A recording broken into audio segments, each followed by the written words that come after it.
Thank you for joining us this morning, all of our plumbers out there, all of our members, and those of you in different industries also just tuning in for the safety talk, or these toolbox talks. Really, that is something for the built environment. Now, for many of you, we know that COVID is something that you actually don't want to speak about. It's something of the past. But other occupational health issues are also creeping up all the time. In fact, with plumbers, if you are in the plumbing industry, you'll realize that you are working in certain areas that you're going to be exposed to biological risks, such as working in sewers.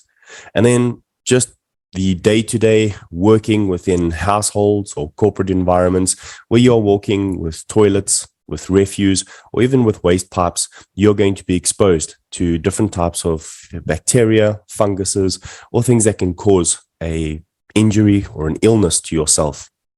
So look at these tips to continually prevent COVID-19 and think of how you can use the same tips to prevent other illness, waterborne, or different types of issues that you might find within the plumbing industry. Washing your hands regularly with soap and water for 20 seconds. If you don't have this available and you have not been able to wash your hands, keep readily available a little bit of alcohol-based hand sanitizer. And then if you haven't washed your hands, please avoid touching your eyes, nose, and mouth. Adhere to social distancing measures where these are necessary, and especially avoiding close contact with people who are sick. Cover your cough or sneeze with a flexed elbow or tissue, and please remember to try and bin this as soon as possible.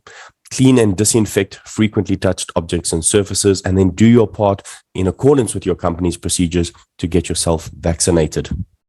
So as we've mentioned, for this month coming up and for the rest of the year, we are going to be focusing on a few different sections of occupational health and safety. For the Tuesday morning Toolbox Talks, we are looking at today, knee and back pain. Are you protecting yourself? And then we're going to be looking at maternity needs within the plumbing industry.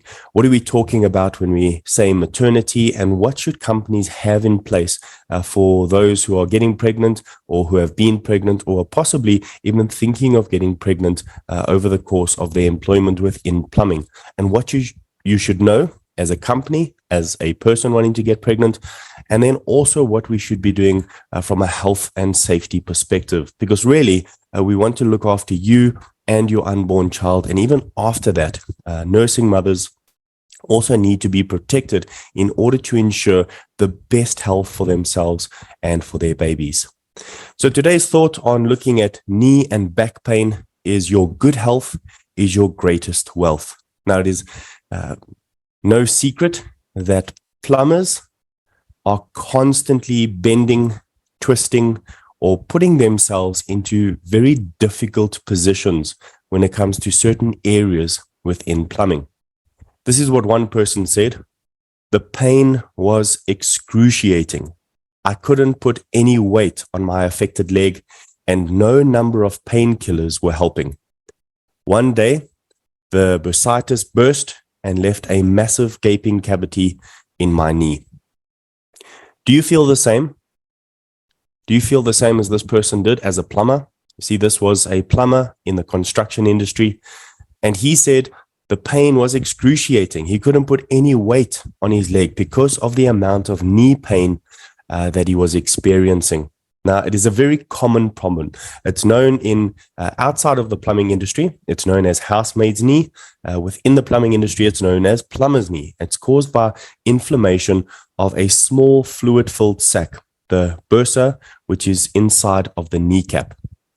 Now, it's caused by many different things, but you might say to yourself, well, this is exactly what I'm facing. And I've been to medical practitioners, I've been to doctors, been to chemists to try and get some medication to assist me. And I've done research on Google to see what I can do. What am I doing wrong? Well, you are not alone.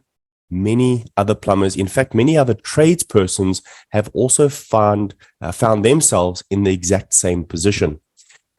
Knee pain that is so excruciating that sometimes they cannot fulfill their duties or responsibilities as that trade person. And so bending, twisting, and moving around and getting themselves into tighter spaces becomes more and more difficult. Now, the cause of this type of knee pain is a sudden, once-off injury to the knee. This might be, for example, a fall, a direct blow to the knee. It could even be because of after-hour activities. Now, many plumbers that we've spoken to over the years have said they enjoy good exercise. Some of them cycle, some of them will run, some play rugby, some play cricket, others enjoy a good game of tennis. And all of these put impact on the knees, on the joints. And so we might also face injuries outside of the plumbing industry. So we must also be careful about that, because whatever hobby that you have outside of work could also affect the pain or the extended injuries that you are causing while working, which means it's a very good idea to be balanced and to make sure that you look after your body, not just from a muscular perspective, but also from a skeletal perspective. Look after the bones and the joints, and then strengthen the muscles around those bones and joints to give it good support.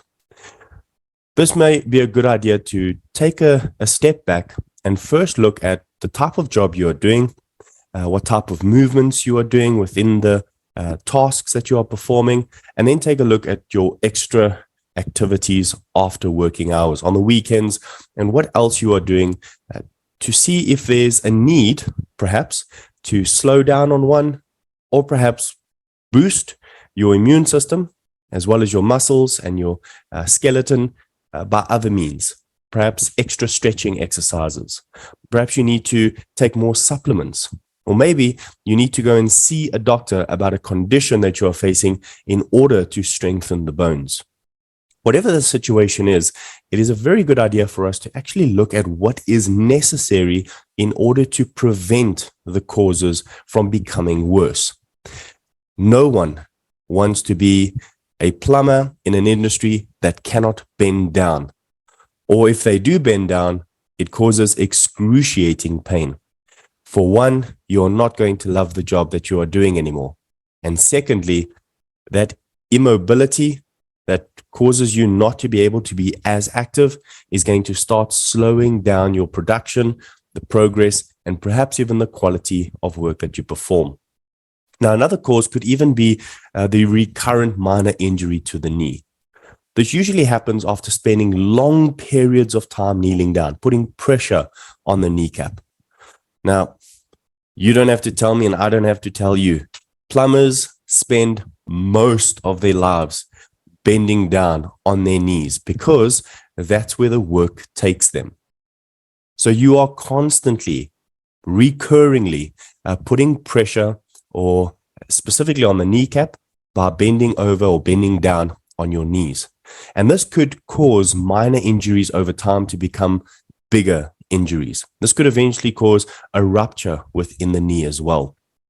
It also could be because of infection. Now, the fluid that is inside the actual bursa sac that is inside the knee can become infected and cause inflammation. Now, this is quite a dangerous thing to happen. Oftentimes, it causes excruciating pain to the person.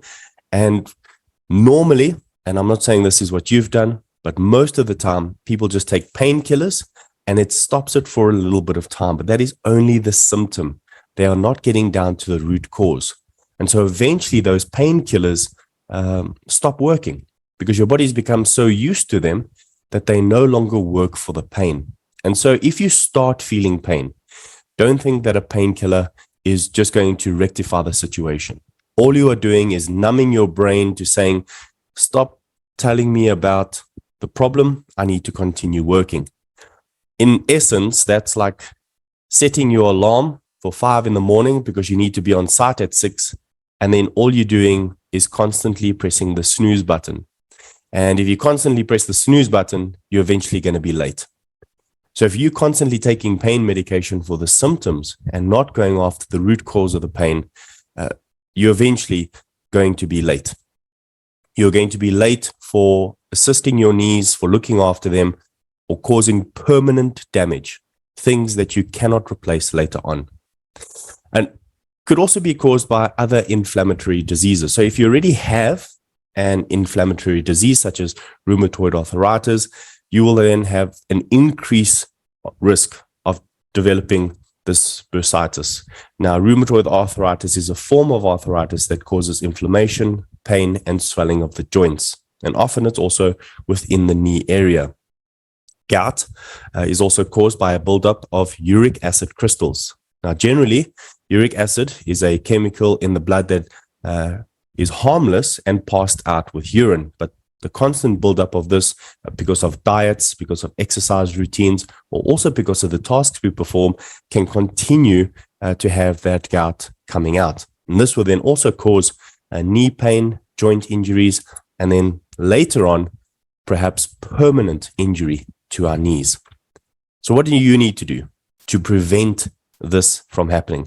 Remember, we are talking about knee and back pain within the plumbing industry. And at this stage, we are looking at your knees, how to protect your knees. So you wear a hard hat, right? To protect your head.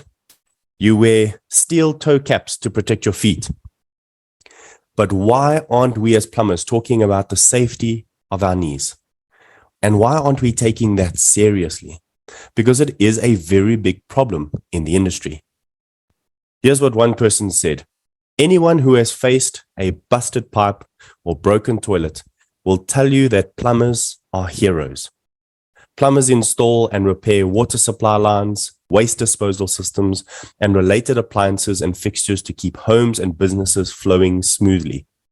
Being a plumber is physically demanding. And that is the truth. It is physically demanding work, which means you need to take extra precaution on your body. It has been researched that plumbers work on their knees for around 90% of their career, and many plumbers aren't using proper knee pads. You might be sitting there saying, knee pads? What is that? Well, if you're an old school plumber, you might say, well, we never had that. Well, let me ask you, do you have knee pain?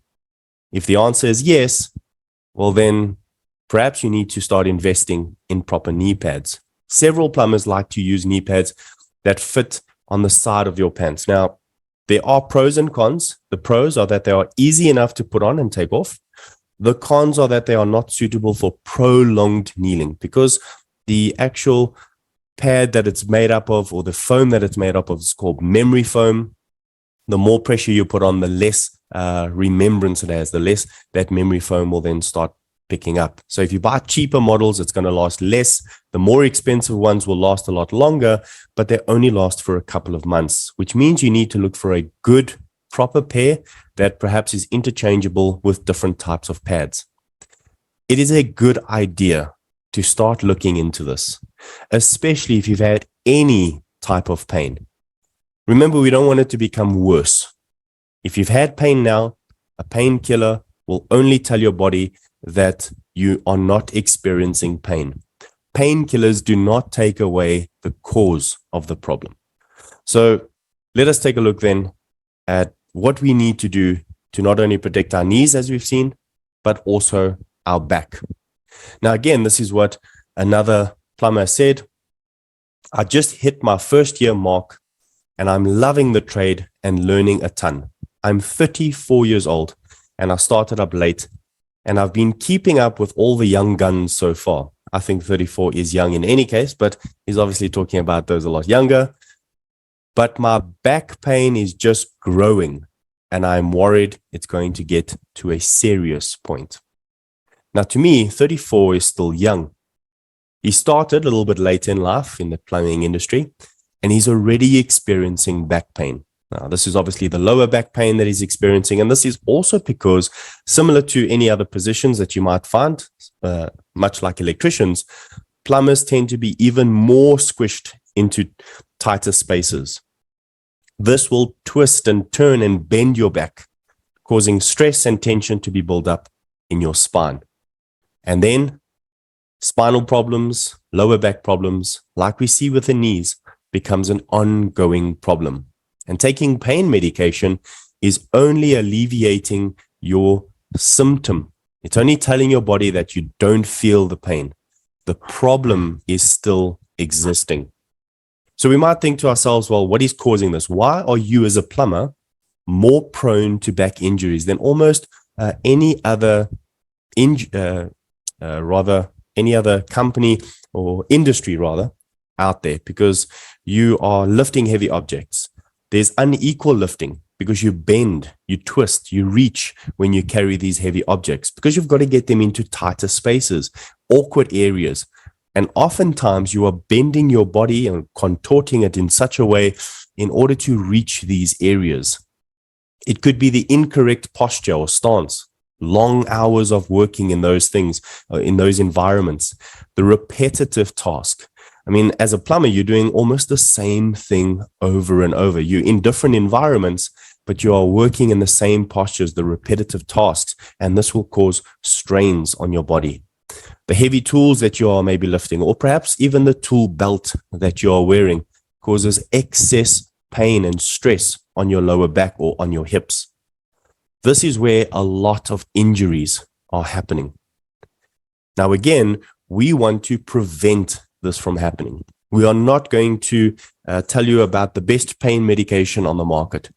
We are going to tell you about the best prevention methods because we want to help ensure that you are in the best shape to continue doing what you love. Now, I've spoken to many plumbers. You do enjoy doing plumbing. You love doing plumbing. And for many of you, you have that sense of satisfaction when you see an installation go well. And it is true. Plumbers are heroes. You bring life into a building by bringing fresh drinking water inside, and you remove death from a building by taking out waste. And we've said that before. It is a huge thing to be able to do that. Now, doing it right and protecting your body is even more important so that you can continue to do this all the time. So let's have a look at a few things that we would like you to do to try and prevent this type of pain from recurring. And again, we're saying stay away from the medication as much as possible. If you are given medication because you are sorting out the root cause, that's fine. A doctor will often prescribe medication for you while sorting out the root cause, just so that you can continue to be mobile. But remember, when you dull your senses around the pain and you are not constantly fixing the problem, all that is happening is it's continuing to get worse. So stretch out those muscles before work. Stretching before work seems to be just one of those suggestions that every job or every employer says, but it will actually help you tremendously, especially for those of you who are plumbers out there. Stretching helps loosen up the muscles and keep them relaxed and active throughout the day. This provides more support to the joints or bones around the muscles. Then try and cut down on the weight loads or get help from another worker. Do not use your task within plumbing as a gym session. Now, you may be thinking, oh, you can lift a 60 kg weight, that's fine, 50 kg cement bag without a sweat. But you may quickly direct your muscles into a spasm. You could easily pull your back. So it is better, and it is a much better idea actually, to rather just carry lighter loads. Maybe take a couple of extra trips. And then if you have to carry an extremely heavy item because you can't break it up, ask for help. I can promise you now, you will not regret it later on. And if you are lifting, please use the proper lifting techniques. And that is because you need to lift with your legs and not your back. Use your leg muscles and not your back muscles to lift, because too many times to count, you will often say, well, lower back pain is caused by everything else except for incorrect postures while lifting. Now, proper lifting will prevent short-term and long-term injuries. And if you constantly have those small injuries to your back, they will continue to get worse if we do not rectify and stop them from happening right now. Take short breaks. You need to know your limits. It's okay to take a break when you're exhausted. Even taking 5-minute breaks every so often can give your muscles the rest they need, especially with exertion or putting too much pressure on your body while performing a task. So what are we trying to say? Take care of yourself, not just during work, but after hours as well. Now, the last thing you want to do after a long, hard day work is take the time to ice or massage your muscles. But this is a great way to reduce your injury from progressing. You might not think it because you don't have the pain, but having that ice pack on or getting a good massage for your muscles, even though they are not hurting, is going to go a long way in preventing back pain from happening. So don't start when the back pain is there already. Don't start when the knee pain is there already. Start before it happens. Then try and even lower your back pain by ensuring that you stretch out. As you see in the pictures there, maybe download a good stretching routine. And what I'm going to encourage you to do is please, before you start any type of stretching routine, exercise routine, always speak to your medical practitioner. Go to your doctor, ask them about the routines that you need to put in place. The reason for that is we don't want to tell you to do a specific type of stretch that could potentially hurt you because your doctor knows that that is not a good stretch for your body. It needs to be specific to you. So it's a good idea to listen to others, family members and friends who have found something that is successful, but always do your research and get the correct type of suggestions from your medical practitioner. They know your history, they know your medical state, and they will be able to give you the best advice. Now, for plumbers coming up in the industry, for all of our OPSA members, we are going to be changing a few things throughout the year. Now, what we want to do is we want to come and visit you. We want to visit our members throughout 2023, and it's a proposal that we are putting together with OHSS and IOPSA to be able to come to more of the sites. So our members' offices, we want to come and see your offices. We want to come and see your sites or your clients where you are working. We want to assist you with your health and safety files. Perhaps you're having health and safety issues on site. We want to come and mend those relationships with your clients, see what we can do to help you. So starting in February and March, we're going to be in and around the Gauteng area. And so we want to hear from you, plumbers out in the Gauteng area. Is there something you need? We're going to obviously be limited. There's only going to be one safety officer going out, so we cannot see all of our members, unfortunately. But this is something that we want to do on an ongoing basis. And hopefully we can get in touch with all of our members. We will then be moving out nationally through all of our sites out there. We want to look at the IOPSA approved training centers as well. Come to where future plumbers are being trained and give you some tools, some hot topic safety discussions. We will also record these every month and put them on the LMS system as well as the IOPSA YouTube channel. And these hot topics are going to come from you.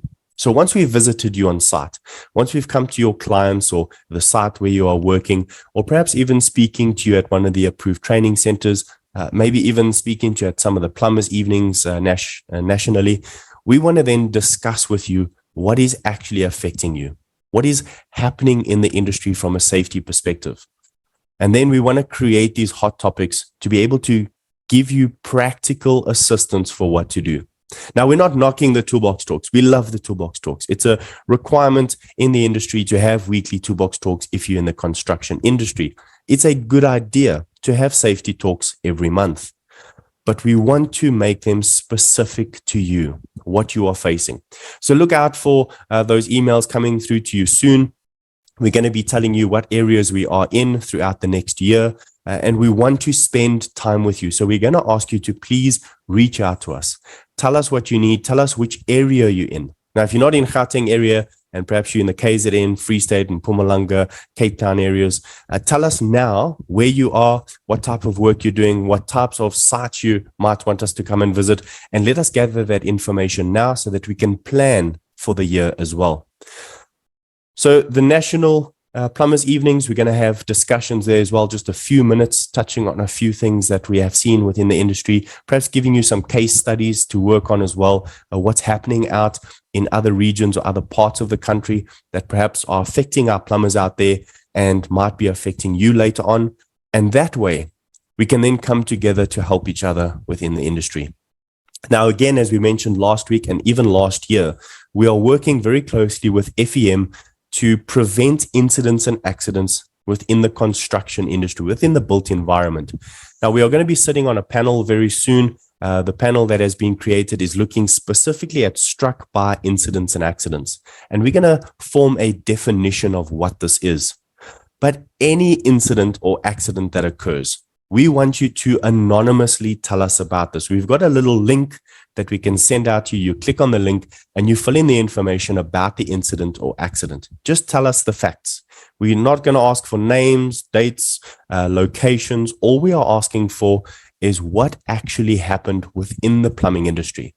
With these stats, we are then going to focus on struck by incidents and accidents, because that's really the main drive of FEM at the moment. But all other incidents and accidents, as IOPSA and OHSS, we are going to focus on those from a plumbing perspective.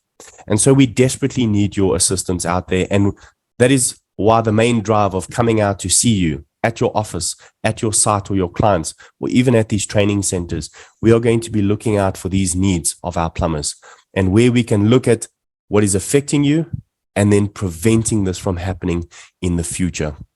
So we thank you very much for your assistance, and we thank you for your patience when it comes to the Toolbox Talks in the morning, the online LMS systems, just the ideas that we are having, and then putting them into practice. And we really appreciate all of our members out there. But again, we do want to hear from you. So your health is your greatest wealth. Look after yourself, look after your knees, look after your back. And we hope to see you next week at the next Toolbox Talks, where we're going to discuss maternity within the plumbing industry and what you should be doing as an individual as well as a company. So again, thank you very much from our side. Very warm welcome to all of our members for 2023. We look forward to sharing some interesting topics with you throughout the year. And again, very big thank you